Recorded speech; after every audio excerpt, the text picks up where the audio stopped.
చిన్నగొట్టిగల్లు మండలం బాకారపేట పోలీస్ స్టేషన్లో అర్ధరాత్రి మంచు మనోజ్ నిరసన తెలిపారు. తన సిబ్బందితో పాటు ఉంటున్న లేక్ వ్యాలీ రిసార్ట్స్ కు ఎస్ఐ రాఘవేంద్ర చేరుకుని ఎవరు మీరు ఎందుకు ఇక్కడ ఉంటున్నారని ప్రశ్నించారని మనోజ్ తెలిపారు. నేనేమైనా పుష్పనా, మీరు షెకావత్తా లేక నేను ఒబామా బిన్ లాడెన్నా, ఎందుకు తనను అడ్డుకుంటున్నారో తెలపాలని డిమాండ్ చేశారు. సిఐ వచ్చి సర్ది చెప్పడంతో ఆందోళన విరమించారు. రెండే రెండు నిమిషాలు మా వాళ్ళ దగ్గరకు వచ్చి సీఎం గారి పేరు ఎందుకు తీశారు అండ్ నన్ను ఎందుకు డిస్టర్బ్ చేశారని రెండు విషయాలు చెప్తే నేను ఇక్కడి నుంచి వెళ్ళిపోతాను సార్. ఆనరబుల్ సీఎం గారి పేరు తీసి ఇలా చేయడం కరెక్ట్ కాదు సార్. నా రిక్వెస్ట్ ఒకటే, వచ్చి ఎందుకు ఆయన పెద్ద ఆయన పేరు ఎందుకు తీశారు, నన్ను ఎందుకు మా వాళ్ళని ఎందుకు బెదిరించారు అని అడిగారు. అదొక్కటే నాకు చెప్పేమనండి. ఎవరైనా కంప్లైంట్ పెట్టారా, మేమైనా తప్పు చేసినామా, అది ఎందుకు వచ్చారు? ఇన్ని సంవత్సరాలు లేదు, 93 నుంచి ఉన్నాను తిరుపతిలో, నేను పుట్టి పెరిగింది ఇక్కడ. మళ్ళీ 93 నుంచి క్యాంపస్ పెట్టినాము. ఇన్ని సంవత్సరాలు ఏ పోలీసు నా గురించి రాలేదు చెకింగ్కి, ఎవరు రాలేదు. ఈరోజు ఎందుకు కొత్తగా ఇంత స్పెషల్ ట్రీట్మెంట్ నేను ఆడుంటాడా? నేను ఎప్పుడైనా ట్రబుల్ చేసినానా? 10 మంది నవ్వులు ఇవ్వడం తప్ప ఇంకేమైనా చేసినానా మీకు? మరి ఎందుకు ఇది? ఎందుకు నేను నా దీంట్లో ఉన్నప్పుడు ఎందుకు మీరు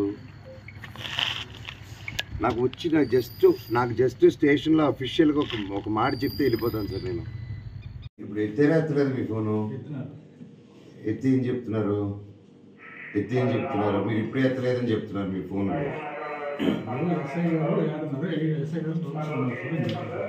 ఎస్ఐ గారు రామస్వామి గారు ఇంటికి వెళ్ళిపోయారని చెప్పారు ఇందాక. కాక మీకు హెల్ప్గా హెల్ప్గా సార్ తీసుకొచ్చాడు సార్. అంతే, మీ పేపర్ మీ పెన్నే సార్. అది నా ఇంటికి ఈ టైం అసలు మార్నింగ్ ఇంటికి రావాలి. ఇప్పుడు ఎందుకు వచ్చారు? అదే సార్ చెప్పండి. మీ ఈ టైంలో ఎస్ఐసి ఎందుకు సార్? మీరు మీరు గవర్నమెంట్ సార్, మీరు గవర్నమెంట్ సార్. మిమ్మల్ని నమ్ముకొని మేము ఫ్యామిలీతో ఉన్నాం సార్. మిమ్మల్ని అడిగేది దాన్ని నన్ను ఏం చేయమంటారు? పోలీస్ ఆఫీసర్ మాట్లాడేలా మాట్లాడుతున్నారు మీరు. ఫ్యామిలీతో మిమ్మల్ని నమ్ముకున్నా అంటే మమ్మల్ని ఏం చేయమంటారు అంటారా? సార్ మీరు హెడ్ సార్, మీకు ఆ బ్యాచ్ ఉంది సార్. మేమంటే ఎవరు అంటే మీ ఎస్ఐని కూడా కలుపుకుంటున్నారు మీరు? నేను అని చెప్పండి. అవును, అవును. ఎవరు మీ ఎస్ఐ పంపిస్తే వచ్చినాము. ఎందుకంటే మీ ఎస్ఐ ఫోన్ తీయట్లేదు అంతే కదా? ఎందుకు? అదొక్కసారి ఎస్ఐ ఫోన్ తీయట్లేదు, మీరు ఇంటికి వెళ్ళండి అని చెప్పండి. జరిగితే కదా సార్. మీరు జరిగింది ఎందుకు రాయట్లేదు? ఎందుకు? నాకు రీజన్ చెప్పండి, ఎందుకు రాయట్లేదు? మీరు పోలీస్ సార్, నిజం రాయాలి కదా సార్. మీరు నిజం రాయాలి కదా సార్. మీరు చెప్పిందే రాయమన్నాను సార్. అంటే మీరు అబద్ధం ఆడుతున్నారా? అట్లా నేను ఎట్లా రాయిస్తాను? మీరు చేయండి, మీకు ఫోన్ ఉంది కదా, మీ దగ్గర కూడా ఫోన్ ఉంది. డిపార్ట్మెంట్ సార్, మీరేంటి సార్? సార్ మీరు ఎందుకు సార్ నా నమస్తే పెడతారు చెప్పండి? కాదు, మీరు డిపార్ట్మెంట్ సార్. మీరు తప్పుగా అనుకోకూడదని నేను రిక్వెస్ట్గా అడుగుతున్నా. నేనేం రుబాబ్ చేయట్లా.